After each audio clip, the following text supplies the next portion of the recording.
fairies, welcome back to my channel. I hope you're all having an amazing week. I know I am.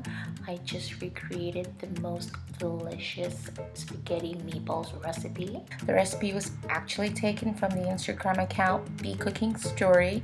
It's run by a very close friend of mine. Her name is Basant, and her channel has a wide range of simple homemade recipes with everything from pastries, the chicken and meat, and other delicious treats that you and your loved ones can enjoy at home. So feel free to check her out later and try out some of her recipes because you won't regret it, trust me.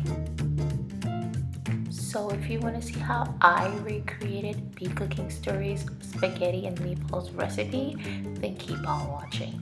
Also, please don't forget to like, subscribe to my channel, and also feel free to leave a comment. Thanks guys. Alright, let's start. So the first thing I'm doing is just basically going to be cooking the meatballs until they're half done. And the only thing I season the meatballs with at this point is just some garlic and some parsley.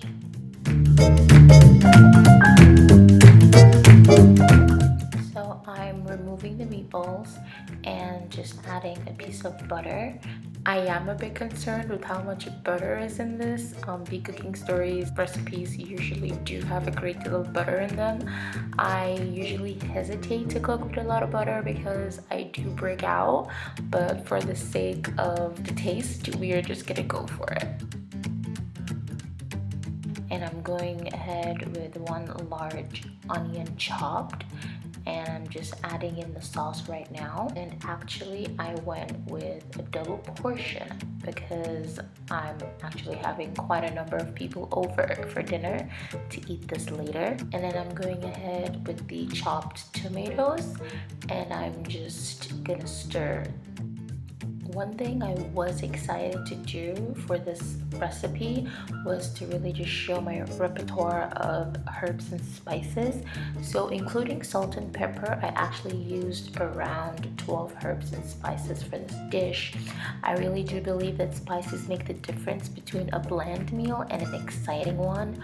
On average, I cook with at least 5 different spices, and I always try to even add some new ones, you know, to push my palate, because I do believe that when you cook with new spices, you get new tastes.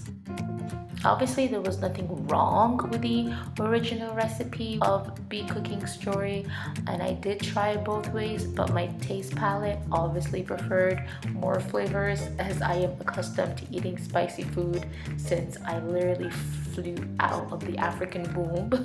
I mean, it's either you eat it or you starve. My mama taught me how to spice up my meals. That's all I can say, folks. So the reason I'm going in last with salt is because after adding such a decent and very generous amount of other spices and herbs, they usually do include salt in their ingredients. So I'm always trying to be careful with the amount that I add.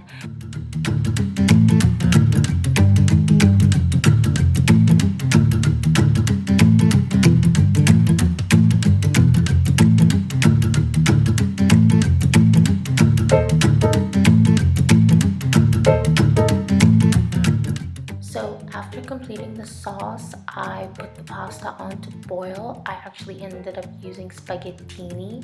Initially I wanted linguine, but I just changed my mind last minute. In the end, the dish really turned out well. I loved the flavor, I loved the consistency of the sauce. It wasn't too liquidy, but it wasn't too super thick, and everyone loved it. I really enjoyed taking a traditional recipe and putting my own spin on it.